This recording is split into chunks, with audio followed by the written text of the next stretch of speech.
السلام علیکم. زه یم ستاسو ورور ستاسو کورباب سره دی. امید کوم چې تاسو به جوړ یې. په الیکټریک اینډ بزنس 24 چینل کې تاسو ته په هر ډول هرکلی وایو. ان شاء الله په نن ویډیو کې موږ تاسو سره LED ریپیرینګ باره کې انفارمیشن شیر کوو چې څنګه تاسو بغیر مصری نه په خپل باندې LED په خپل کور کې ډېر په اسانه باندې او بالکل فری ټیک کولی شئ. نو راځئ چې وګورو. دا یو LED ده او چیک کوو.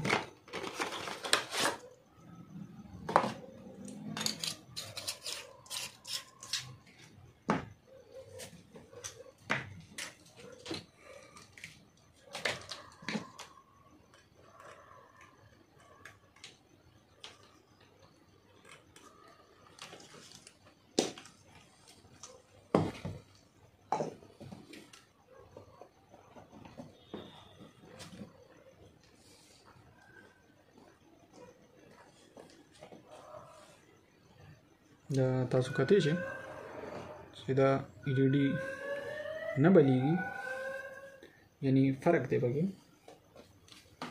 اوس په موږ په دې کې ټول نه مخکې خیال وکړو چې آیا کوم لایټ باندې زموږ شک راځي چې هغه تور شوی دی، هغه کټ شوی دی، د هغې د وجې نورو لایټونو ته کرنټ پوره نه ځي، د هغې د وجې نه لایټ پوره نه بلیږي.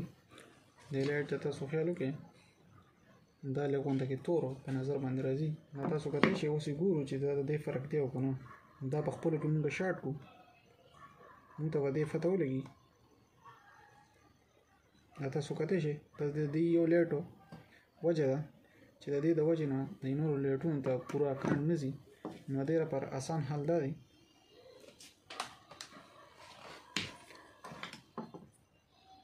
چې مونږ به دا لایټ کټ کړو.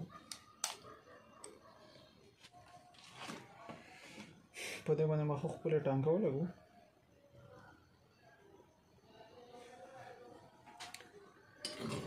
اوس ګورو چې آیا بل بلیږي او که نه. دا ستاسو په وړاندې دی چې بالکل زموږ لایټ تیار شو. په دې باندې موږ ډیفیوزر بند کړو او بل دا لایټ زموږ بالکل اوکے شو. دا